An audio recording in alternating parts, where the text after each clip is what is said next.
The Golden Horde. The state of Joly.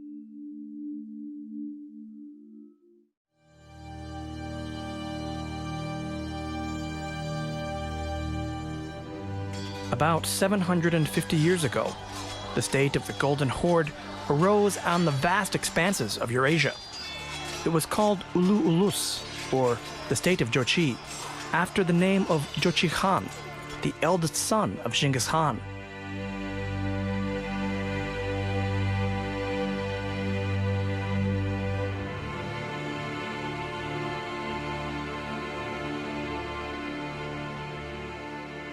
Military service was the most important duty in the Mongol Empire. Every adult and healthy able-bodied man was considered a warrior. During times of peace, they ran their economy, and in wartime, they took up arms. How and what kind of military hierarchy was Genghis Khan able to build? What military secrets made it possible for Genghis Khan's commanders to win battles? You will find out more about this in our program, dedicated to the military art of the Mongol Empire.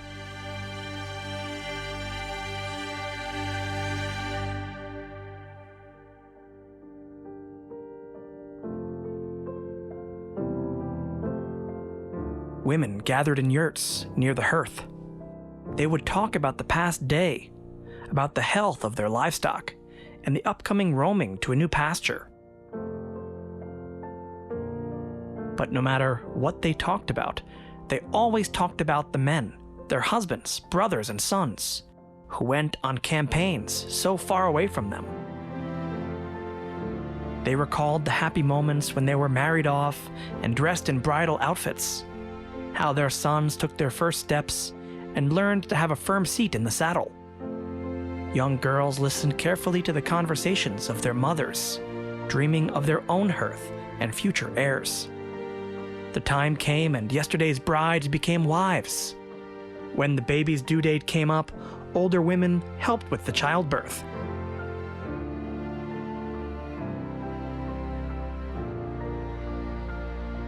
A great event for nomads was when the Almighty presented the woman with a son. From his very birth, a boy would be raised as a warrior. Sons grew up quickly and became young men who, having saddled a horse, left their homes, following their fathers and older brothers. It was not easy for women to see their men off onto military campaigns, knowing the truth that they might not return. Young daughters-in-law came to their mothers of their husbands for advice about how to find the strength to survive parting with their only son. Wise women would answer them, "This is our fate, to give birth to sons, for battles and military campaigns. Unhappy is the woman whose son does not saddle a horse and does not rush into battle. It is the duty of any man to become a warrior, brave, strong, and courageous. And if he falls in battle, we needn't grieve. He will be exalted by his family, and his descendants will remember him."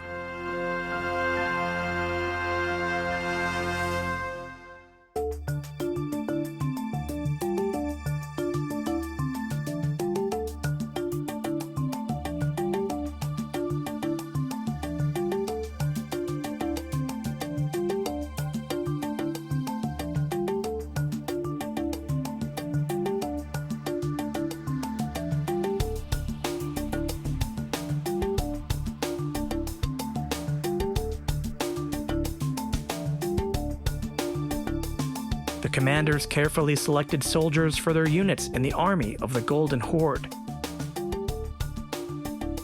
Batu Khan highly appreciated his soldiers, who demonstrated courage, daring, bravery, endurance, and physical strength. The presence of these qualities allowed warriors, even from a low class, to significantly increase their status. The soldiers' selecting system of the Golden Horde was multi-staged. Men demonstrated their skills in competitions that Batu Khan organized quite often. Traditional Mongolian wrestling made it possible to identify the strongest and most enduring Baturs. Nomads were famous for their incredible accuracy of aim, which was not surprising, as children learned archery from the age of 5. The most well-aimed of them was put into the head of the archer's detachments.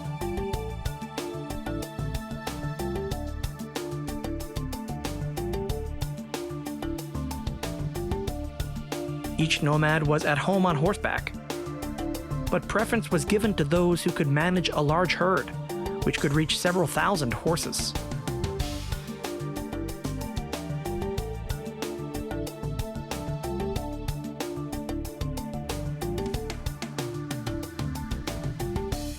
Hunting, competitions, and games were a kind of training, as they resembled rehearsals of fights and battles. Everyone took part in them, from a Khan to the private soldier.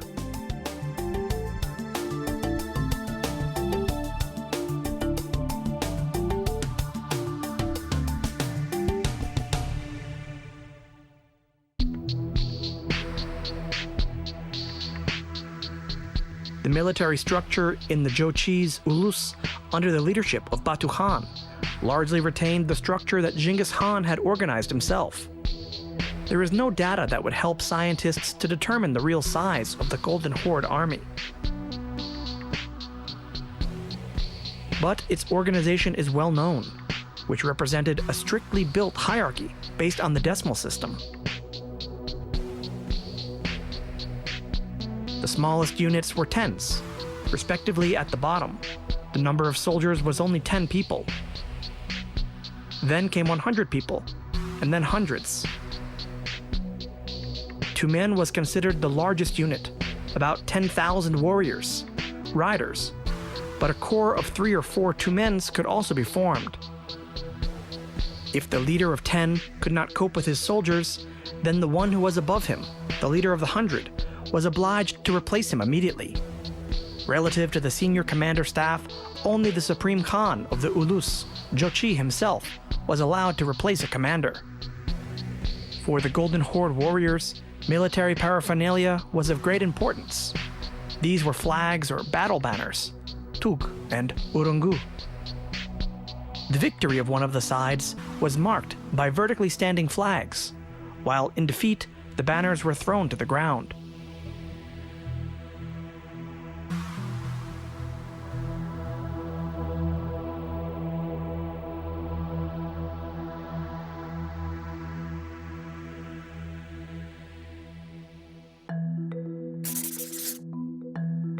The Golden Horde.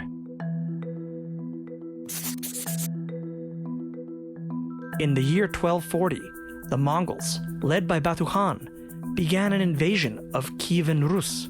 Many large cities fell.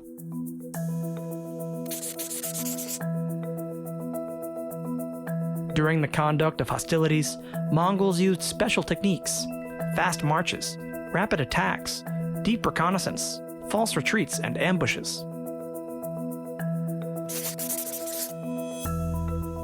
Interestingly, the word kabura, or holster, also survived and came down to us from the Golden Horde.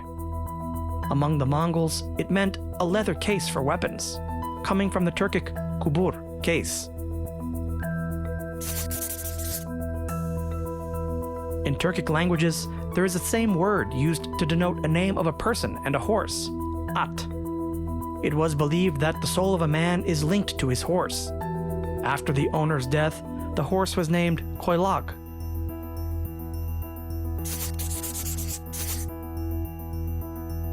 Exile was one of the tactical maneuvers of the Mongols. The army did not engage in open battle, but separate detachments were sent out, which penetrated deep into the rear of the enemy and made devastating raids.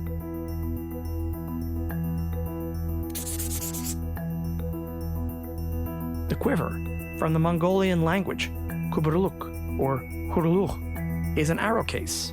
It was worn on the right side of the belt. During horseback trips, it was attached to a saddle. One quiver could hold up to 30 arrows. Each warrior had to have 3 quivers of arrows. Prisoners were used for siege work. They were forced to activate giant mechanisms, collect stones, harvest trees, and build siege structures. If the city refused to surrender to them without firing a shot, they did not take any prisoners.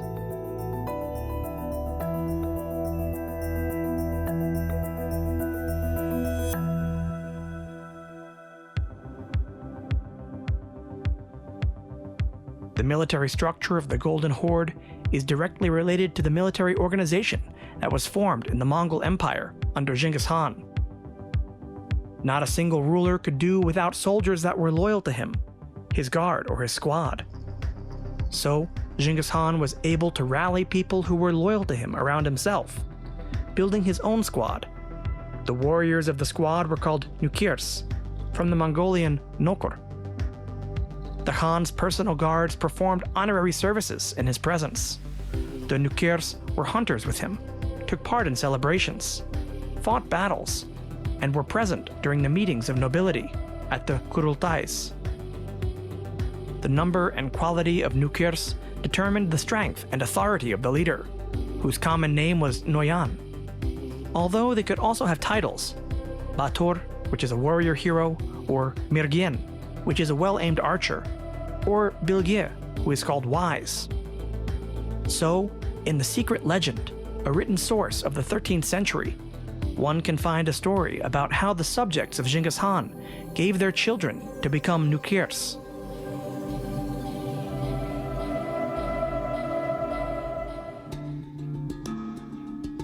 Once a son was born to Jarchi Uday, he was strong and healthy. But his father believed that it was not for him that the eternal sky gave him a son.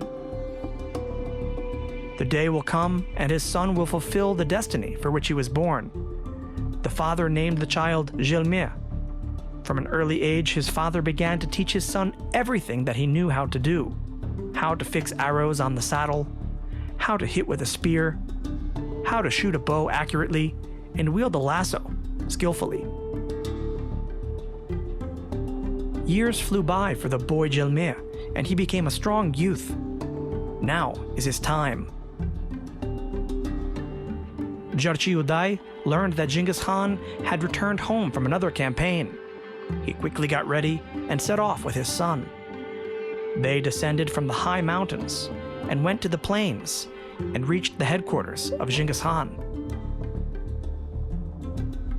When the old man saw Genghis Khan, he bowed low to him and said, "When my son Joly was born, I gave him to you.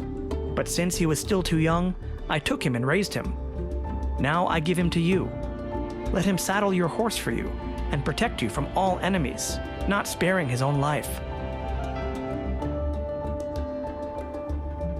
This legend tells the story of Joly, one of the 4 nukirs loyal to Genghis Khan. The names of the other 3 were Jibek, Kubilai, and Subadei.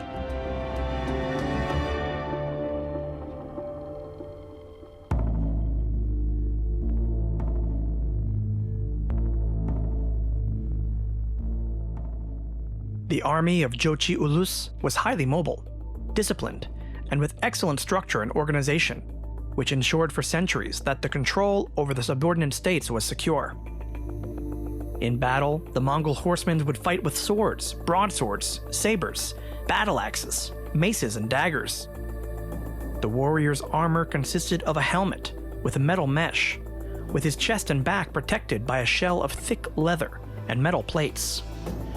Arms and legs were protected by special pads.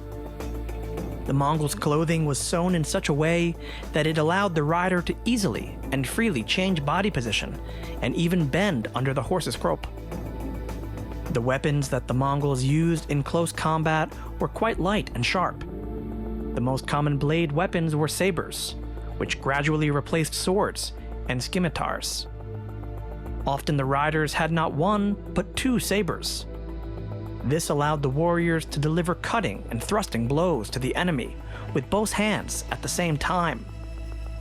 This technique made it possible to defeat the enemy, but it had one drawback. The warrior could not defend himself with a shield. Any arrow could kill him. This technique was often used by forward detachments that went on the offensive. At high speeds, they crashed into the enemy, causing panic and confusion in their ranks. More often than not, these warriors would die, as they marched at the beginning of the attacking army. Most of the warriors had a bow and several quivers filled with arrows. The arrows were distinguished by the extraordinary sharpness. The Mongols were masters in the manufacturing and sharpening of arrows. Each arrow, depending on the tail feathers, had its own flight range, which the archers took into account when shooting at the enemy. Long pole arms included spears with tips of various shapes. Spears or pikes were used for ramming and piercing armor. Spears with wide tips were used against an enemy protected by light armor. The Han followed the ongoing battle, surrounded by his advisors and nukirs. The Han was dressed in battle armor, because at any moment he could join the battle to maintain the morale of his soldiers. When a battle was won, he decided what to do with the prisoners. Prominent nobles who were captured were often exchanged for ransom. But it was not uncommon for them to also be executed for intimidation factors or in pursuit of their political goals. Ordinary soldiers who were captured were more often converted back to soldiers. They were then forced to take an oath and fight for the Han of the Golden Horde.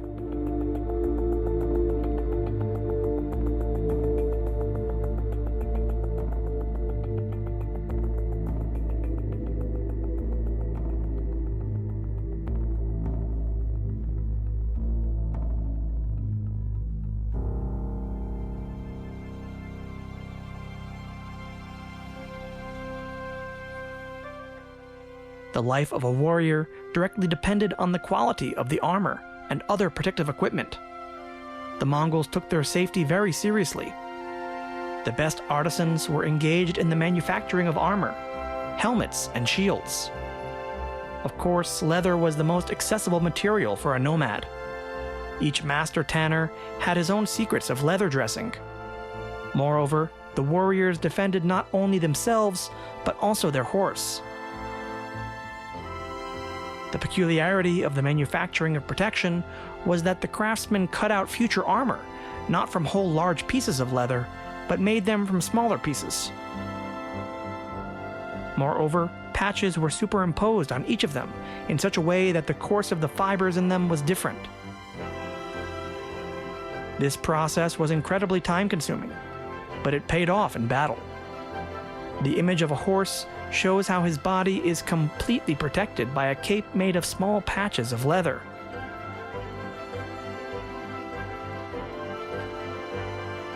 Craftsmen fastened the patches using metal rivets.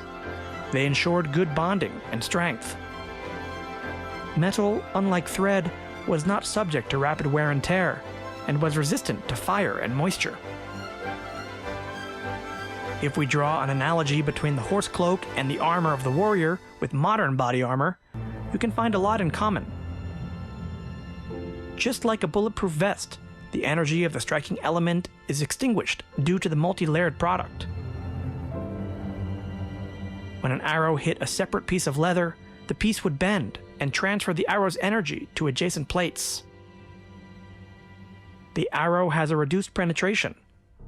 The arrow also bounces, because such a lamellibranch structure is very flexible, in contrast to a structure made by a single piece of leather. Of course, protective equipment was expensive. Not every warrior could afford providing protection for the horse and himself.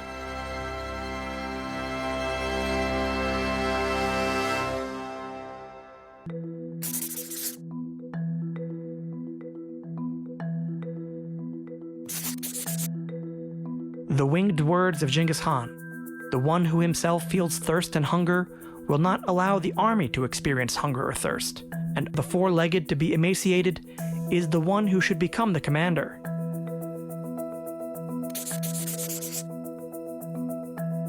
Chirbe was the name of the rank of the army of Batu Khan, who was responsible for supporting the logistics. The items that each warrior had to have in his possession included arrows sharpening with a file, an awl, needles and thread, a clay vessel for cooking food, and although sometimes meat was eaten raw.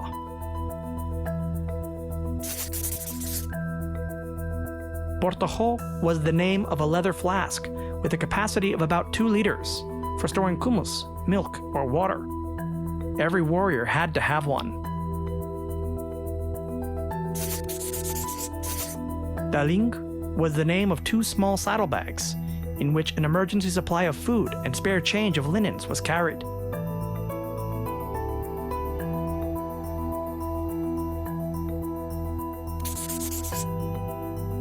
An emergency supply that every warrior had consisted of dried meat and dried milk. These products are used by nomads in our time too.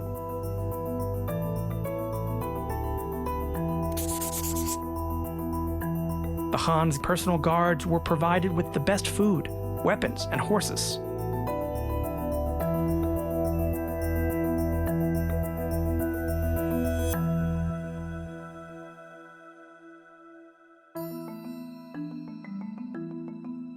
The secret of the invincibility of the Mongolian army was not only in the excellent training of soldiers and in the skillful conduct of hostilities, but above all in the organization of rear services.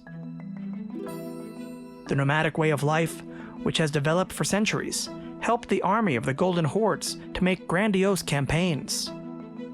The forward detachments would rush forward and were followed by carts and numerous cattle. Sheep were undoubtedly the most important animals in terms of nutrition.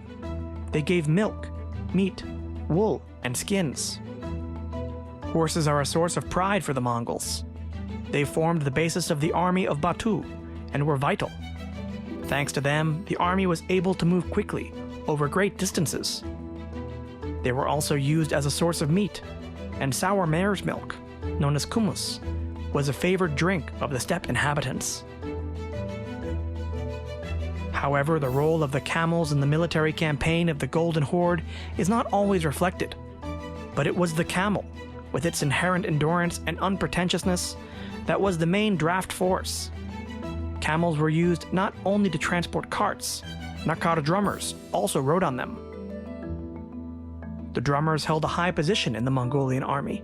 They were next to the military leaders and passed on their command to the entire army. Each soldier was obliged to know the sound of the drum well and obey orders unquestioningly. Camels, if they were specially trained, could actively engage in battle together with their masters. Stretching out their long necks, the war camels seized the horse's croup with their large teeth and could literally tear it apart with their powerful jaws.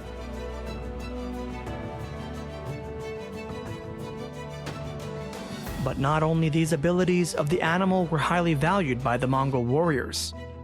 They were also well aware of the nutritional properties of camel's milk, meat, and the healing properties of their wool. The warriors wore capes made of camel's hair.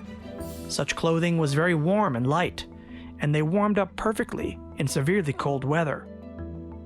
The common name of a camel in Mongolia is Timé. Depending on the gender and age, the nomads called camels differently. An At, which is an adult camel. Telag is a camel under 5 years old. Bur is a male camel. And Ingye is a female. The successes and victories of the Golden Horde were far from accidental. This was facilitated by a careful and thoughtful approach to the organization and management of the army, from a rigidly built hierarchy, military tactics and discipline, and all the way to their rear logistical support.